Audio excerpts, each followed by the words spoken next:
love fusion. How are you doing out there, fusion lovers? It's Tony Robbins. Listen, I just want to reach out to you because I heard there's 8,000 of you together in Lima with Alvaro today. That's pretty damn impressive for a monthly meeting. And I just want to say I can't wait to come and serve you guys. We're going to have the most incredible program on June 1st. So if you want to come spend the day and spend 5 hours in a master class, we're going to show you how to break through limitations, take things to a whole nother level, and master your life and business at a new level. Make sure you get yourself enrolled, and I'll see you on June 1st. Till then, live strong and live with passion. See you then.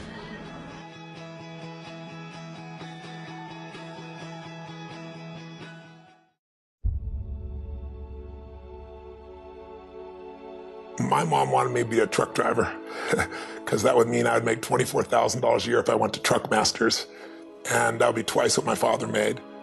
And she thought that would happen, but something inside of me said, I don't want to drive a truck. There's something else that matters more to me, and I decided I was not going to go for money instead of passion.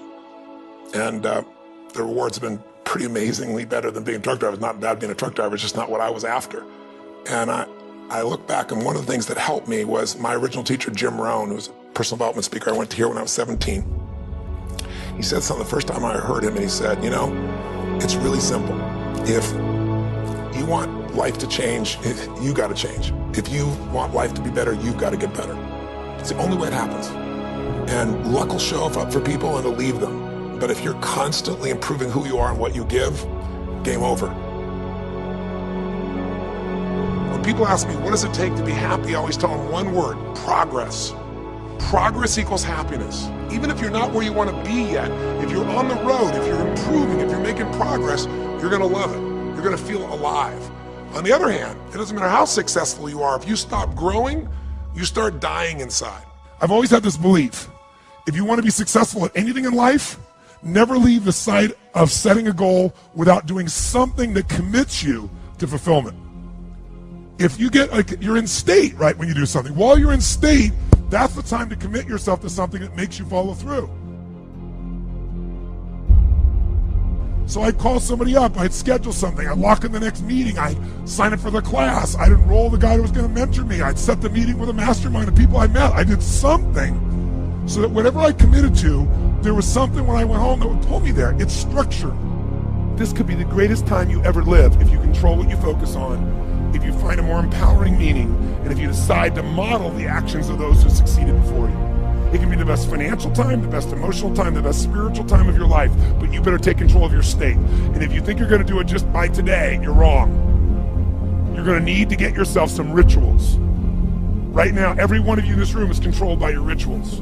I don't just mean this one. I mean every morning you get up. I know your body. I can look at your body right now, and I can guess your rituals. Some of you, your rituals to work out 5 times a week, I can see it clearly. 4 to 6 times a week, it's obvious. Because you couldn't look like that if you didn't do that. Some form of workout. I don't care if it's walking, lifting, whatever. Some of you, it's obvious that lifting weights is part of it. You can see by that man's muscles. I know what his rituals are. Because your life comes from your rituals. If you don't develop the ritual, you're kidding yourself. How many agree with me on this? Raise your hand and say, I. And there are rituals that put you in state, and there are rituals that take you out of state. But if you've got what you know, that focus, the target, and you got the toolbox, and you're still not getting what you want, it's because you got inner conflicts. That's the third pillar. You've got to resolve your inner conflicts. Because that, as I tried to explain to you, 80% of success in anything is your psychology, and 20% is the mechanics.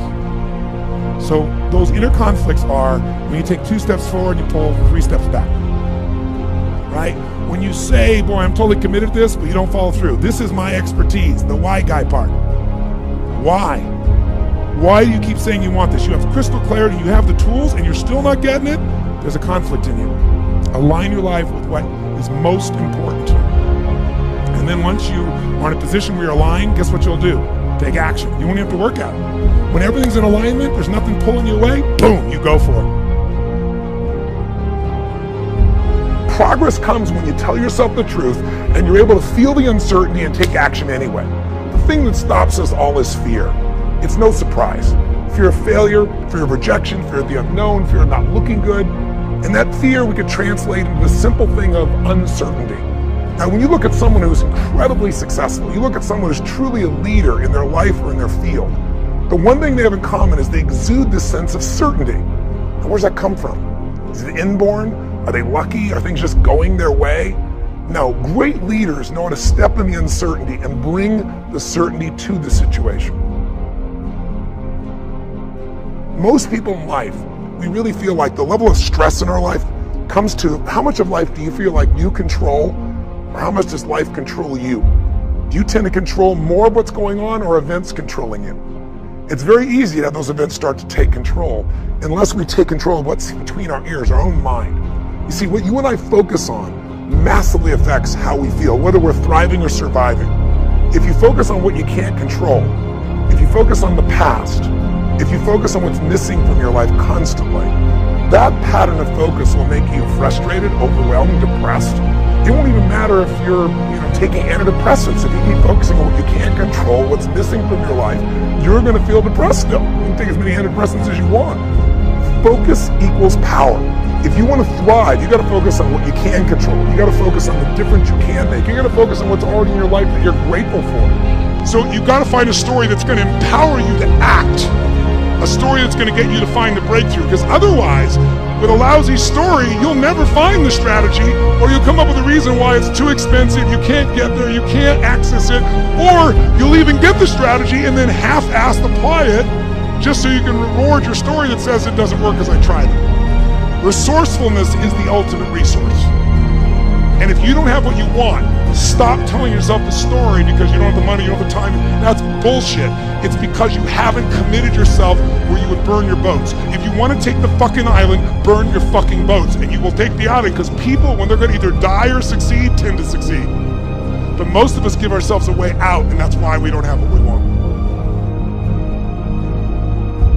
I was thinking about where this journey began for me, my desire to serve. Every day before I get on stage, I do this thing to whip myself into a peak state, and then my last words are, "Use me, Lord." That's my prayer.